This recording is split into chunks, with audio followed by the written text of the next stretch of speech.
11267. Di sini saya akan membuat tugas UAS Masail Fikih Al-Hadisah. Baik, di sini saya akan menjelaskan tentang memberikan analisis Anda terkait hal tersebut, tentang bayi tabung, yaitu bayi tabung dalam Islam diperbolehkan dalam syarat seluruh prosesnya dilakukan oleh pasangan suami istri yang sah, baik sperma, ovum maupun rahim.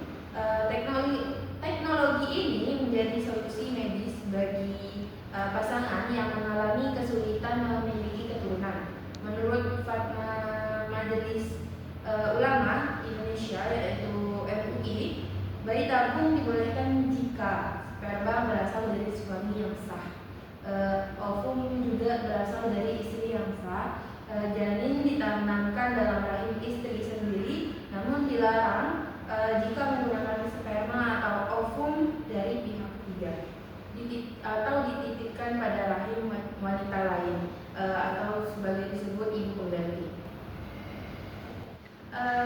Selanjutnya, jika melakukan bayi tabung dengan alasan menjaga kondisi tubuh agar tetap menawan dan atletis,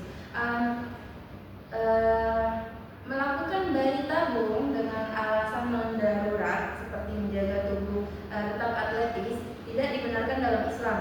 Bayi tabung diperbolehkan hanya dalam kondisi darurat atau kebutuhan syar'i, yaitu ketika pasangan kesulitan mendapatkan keturunan secara alami. Menjaga bentuk tubuh bukanlah alasan yang masuk kategori darurat.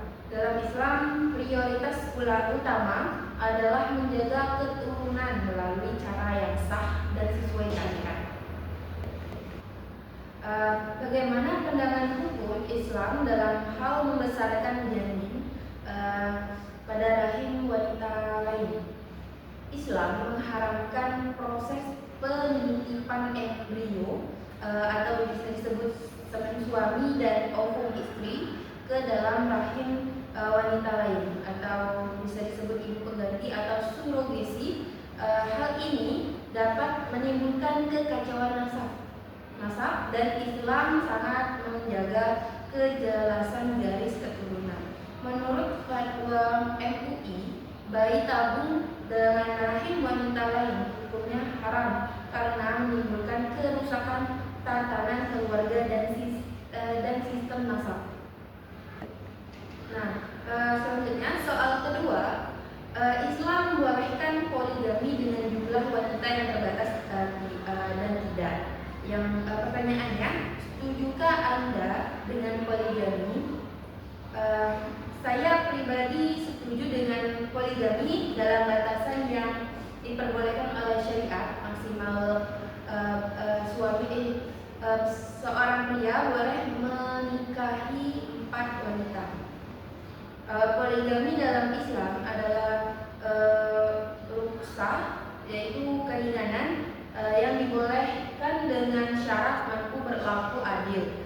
Poligami bisa menjadi solusi untuk menghindari perzinaan, mengatasi masalah kesehatan istri dan kondisi demografis. Misalnya jumlah perempuan lebih banyak dari laki-laki, namun poligami bukan kewajiban dan bukan solusi bagi semua orang. Kemampuan psikologis, finansial, dan keadilan harus benar-benar dipertimbangkan.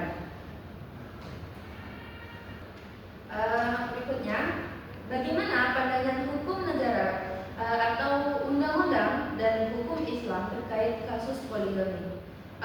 Menurut hukum Islam, poligami dibolehkan dengan syarat adil dan maksimal 4 istri dalam Quran Surah An-Nisa ayat 3, dan hukum negara Undang-Undang Nomor 1 Tahun 1974 tentang perkawinan.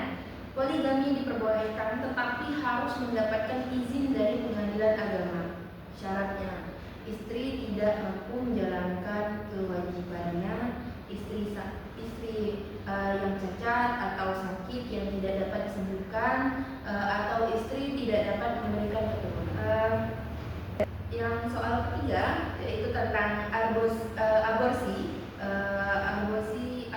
Abortus merupakan fenomena yang terjadi di lingkungan masyarakat sekarang dengan ragam alasan. Pertanyaannya, berikan pandangan Anda terkait aborsi dan bagaimana pandangan para ulama terkait dengan hal tersebut.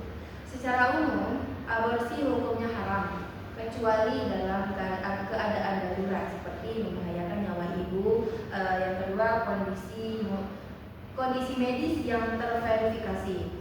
Para ulama membedakan aborsi berdasarkan usia kandungan. Misalnya sebelum 120 hari lebih longgar dalam mempertimbangkan dalam pertimbangan fikih. Yang kedua, setelah 120 hari ruh ditiupkan menurut mayoritas ulama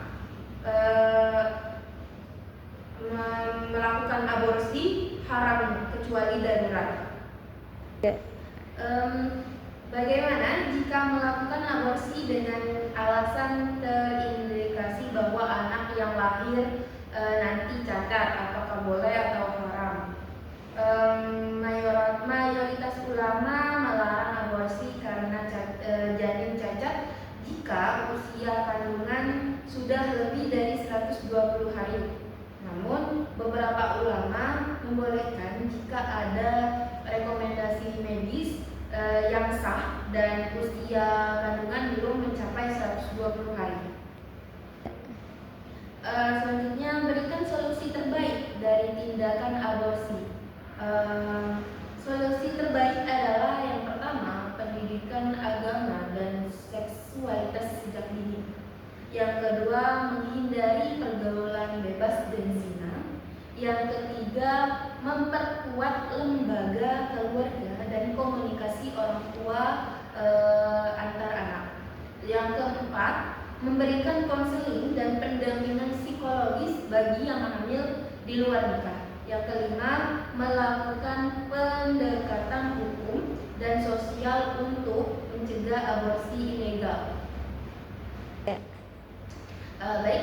Dari pembahasan yang telah diuraikan dapat disimpulkan bahwa yang pertama, bayi tabung dalam Islam diperbolehkan dengan syarat seluruh prosesnya melibatkan pasangan suami istri yang sah dan tidak boleh melibatkan pihak ketiga.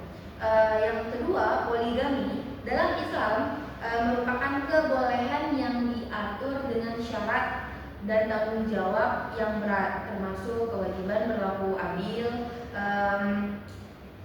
dalam hukum negara. Poligami hanya bisa dilakukan dengan izin pengadilan dan alasan yang dapat diterima. Yang ketiga, aborsi secara umum hukumnya haram kecuali dalam kondisi darurat seperti membahayakan nyawa untuk ibu. Aborsi dengan alasan janin cacat dibolehkan hanya jika usia kandung belum mencapai 120 hari dan berdasarkan pertimbangan fikih pertimbangan medis yang kuat. Solusi terbaik untuk mencegah maraknya aborsi adalah dengan pendidikan agama, penguatan keluarga dan pendampingan psikologis antar masyarakat, khususnya generasi muda, memahami pentingnya menjaga kehormatan diri dan kesehatan reproduksi. Dengan demikian, segala keputusan terkait bayi tabung, poligami, dan aborsi harus dipertimbangkan dengan bijak sesuai dengan tuntunan syariat, hukum negara, dan etika sosial. Hanya itu yang dapat saya sampaikan. Saya akhiri. Wabillahi taufiq wal hidayah. Wassalamualaikum warahmatullahi wabarakatuh.